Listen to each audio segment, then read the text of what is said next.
Hola, ¿qué tal? ¿Cómo están, compañeros docentes de educación media? En esta oportunidad quiero poner en contexto la redacción de ítems para nuestros estudiantes de bachillerato. Recordemos que la redacción de ítems de manera correcta nos permite evaluar a nuestros estudiantes con una mejor calidad y nos permite conocer en qué nivel se ubican los aprendizajes de nuestros muchachos.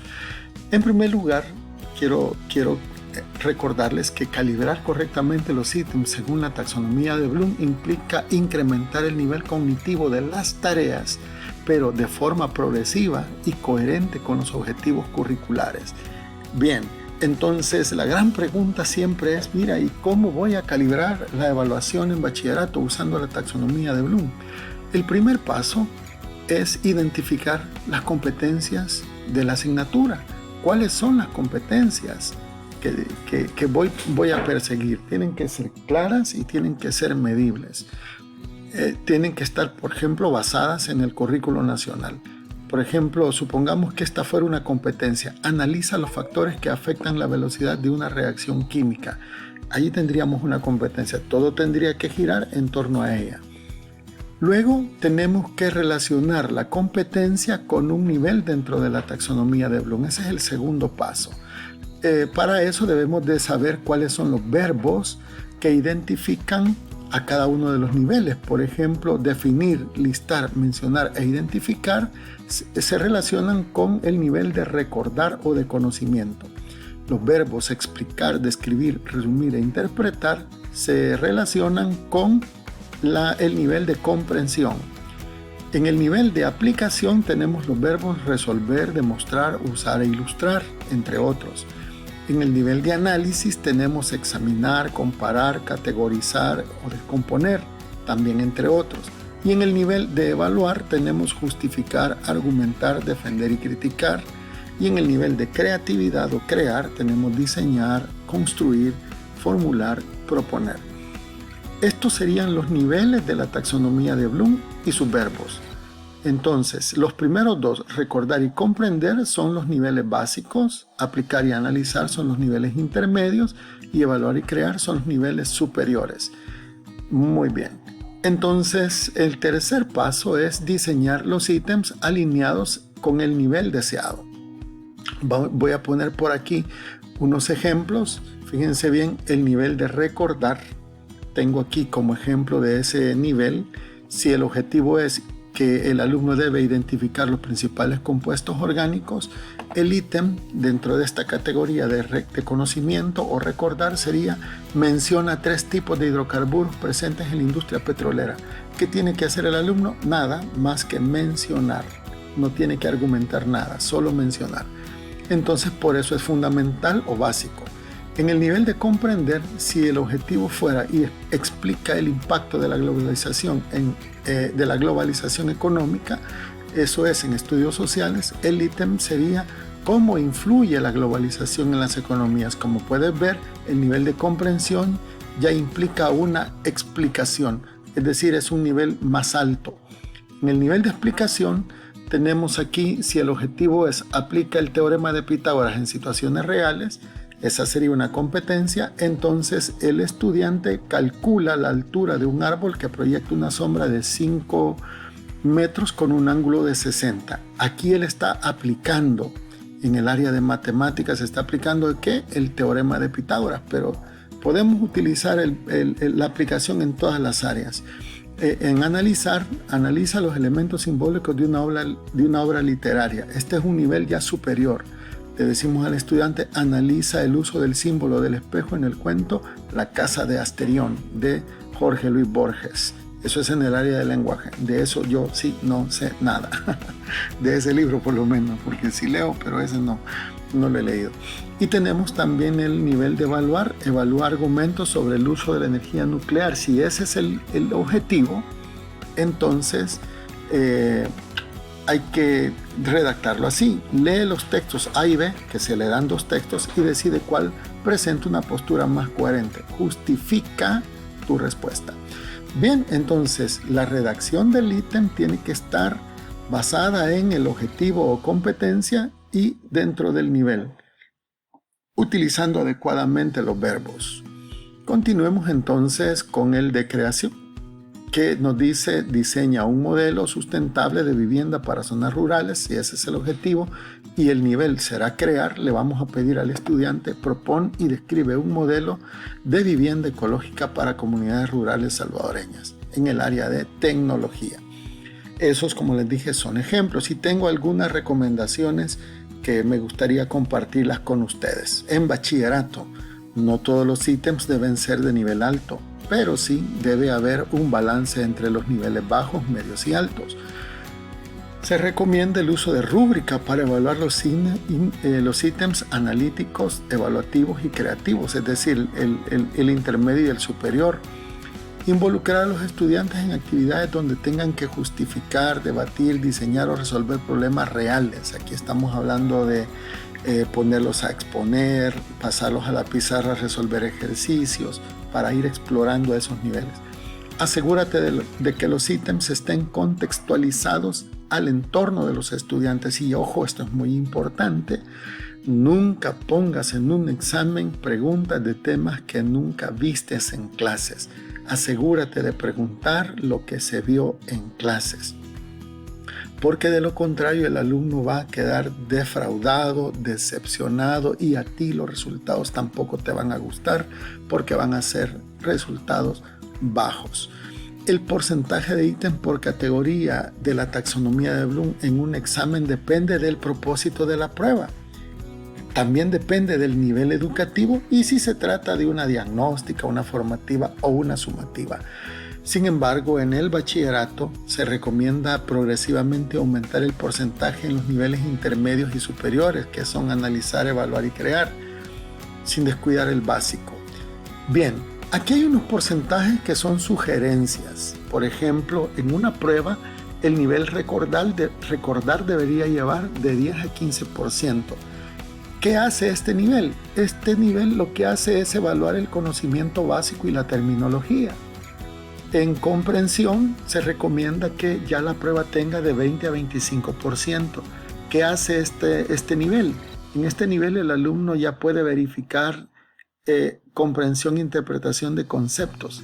Puede explicar por qué ocurre un fenómeno. En aplicar se recomienda de 20 a 25% también, y aquí se evalúa la capacidad de usar lo aprendido en contextos prácticos.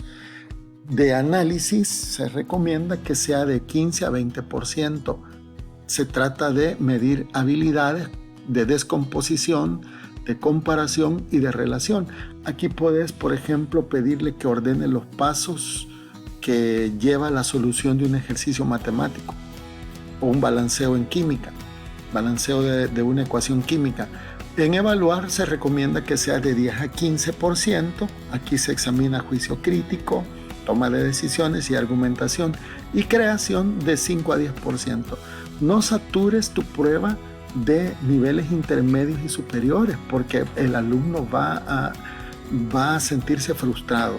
Dale un porcentaje. Mira, aquí tiene un 40%. Si lo vemos acá, de 15 a 25 hay un 40% de nivel básico y hay un 25% máximo de nivel intermedio. Eso es lo que estamos viendo. Y el resto, el 30%, por decir algo, va en los niveles superiores. Entonces nivel básico y nivel intermedio pues llegan casi al 70%. Veamos acá, ¿por qué no usar todos los niveles en igual proporción? Bueno, esto es porque los niveles bajos son la base del conocimiento. Sin recordar o comprender no se puede llegar a analizar y crear. Por esa razón, no satures solo de los niveles superiores e intermedios la prueba. Los niveles altos también requieren más tiempo para responder y calificar. No te va a alcanzar el tiempo si saturas de nivel alto, nivel superior tu prueba. Las evaluaciones bien calibradas lo que hacen es equilibrar profundidad y cobertura. Si tu prueba tiene 20 ítems, esta sugerencia podría servirte.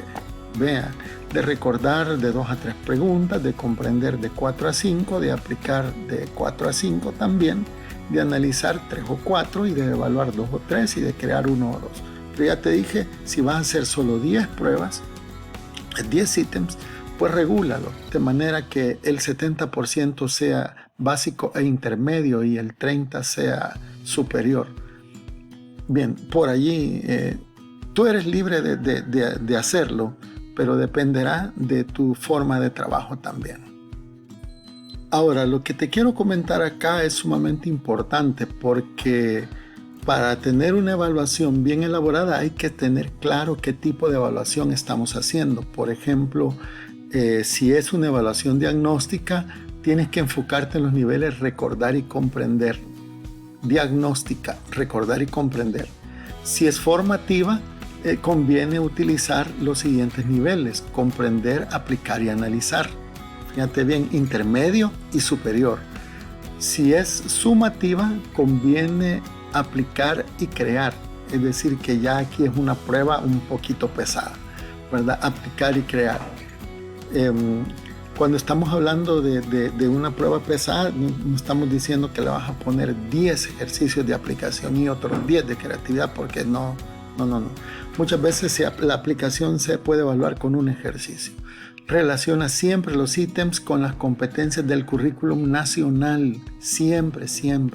Y evalúa no solo el contenido, sino también las habilidades cognitivas y de pensamiento crítico. Analicemos ahora una prueba de ciencias naturales. Esta está basada en óptica geométrica y óptica ondulatoria. Vamos a ver, enfoquémonos en la redacción del ítem. Recuerden que las opciones deben de ser plausibles, es decir, deben de ser las adecuadas a la pregunta para que estemos, con un ítem bien diseñado. Recuerden también que si el examen es de bachillerato, con 4 opciones por cada una de las preguntas es suficiente. No 3 ni 2. 3 está bien en primaria hasta 6º grado. Incluso ya allí se ponen 4. El que las quiera poner, pero 3 y 2 allá en primer grado, segundo, 3er grado. Pero bueno, veamos acá así rapidito. Un rayo de luz incide sobre un espejo con un ángulo de 38 grados respecto a la normal. ¿Cuál es el ángulo de reflexión? El estudiante que ya vio este tema, lo que tiene que recordar es el concepto de ángulo de reflexión. Así que no tiene que hacer ningún cálculo. Esta pregunta es de conocimiento. ¿Cuál es la fórmula que representa la ley de Snell? No tiene que hacer nada, es una pregunta de conocimiento, solo tiene que recordar la fórmula. En la pregunta número 3, ¿cuál de los siguientes fenómenos explica el color azul del cielo? No tiene que hacer nada, no tiene que explicar, no tiene que argumentar nada, simplemente recordar. Pregunta 4, ¿qué tipo de reflexión ocurre en una superficie pulida como la de un espejo? Tampoco tiene que hacer nada más que recordar. Si lo recuerda, lo va a marcar en el examen. Esta ya es la pregunta número 4. Esta es una prueba de 10 ítems. Pregunta número 5. ¿Cuál es el valor aproximado de la velocidad de la luz? Como pueden ver, se le proporcionan 4 opciones. Ninguna de ellas se podrá marcar si no la recuerda correctamente, que es la C en este caso. Pero no tiene que hacer nada más que recordar. ¿Por qué un lápiz sumergido en agua parece doblado? Noten la diferencia de esta pregunta con la anterior. Ahora se pregunta ¿por qué? Este por qué ya indica que esta pregunta es de comprensión. Tiene que tener una razón, una explicación. Aquí hay otra. ¿Por qué no se forma una imagen? ¿Por qué? Entonces, como él tiene que decir el por qué, en este caso, si es una pregunta abierta, se le ponen las líneas para que le explique. Si no, se le dan las opciones. Pero esta es una pregunta de comprensión. ¿Por qué el cielo se ve rojo durante el atardecer? También es una pregunta de comprensión. Luego, aquí hay una pregunta, la número 9. Es una pregunta dice, ¿qué fenómeno ocurre si un rayo de luz pasa del vidrio al aire con un ángulo de incidencia de 50 grados? Para saber aquí la respuesta, tiene que desarrollar un ejercicio, por cierto, con la ley de Snell, y darse cuenta que necesita calcular un ángulo crítico. Entonces, esta pregunta es de aplicación. La número 9 ya es de aplicación. Y la número 10 nos está diciendo, se tienen 3 materiales: agua con índice de refracción de 1.33, vidrio con índice de refracción de 1.5 y diamante de índice de refracción de 2.42. ¿En cuál de ellos viaja la luz lentamente? Bien, en este caso, fíjense bien, él tiene que observar, comparar los índices de refracción. Y en este caso, el alumno debe analizar la situación, puesto que tiene que descomponer en su mente las cosas. Aquí probablemente no tenga que hacer ningún procedimiento, aunque si lo desea puede hacerlo, porque estamos hablando de velocidad de la luz en 3 medios, agua, vidrio y diamante. Podría realizarlos, pero también podría analizarlos, ya partiendo de cuál es el valor más alto. Entonces, esta pregunta número 10 es de análisis. Y bien, estimados compañeros, hasta aquí mi aporte. Con esto espero que les sirva y que podamos desarrollar exámenes, elaborar exámenes cada día mejor planteados para el bien de nuestros estudiantes. Si no se han suscrito a este canal, les invito a que lo hagan. Hasta la próxima. Bendiciones.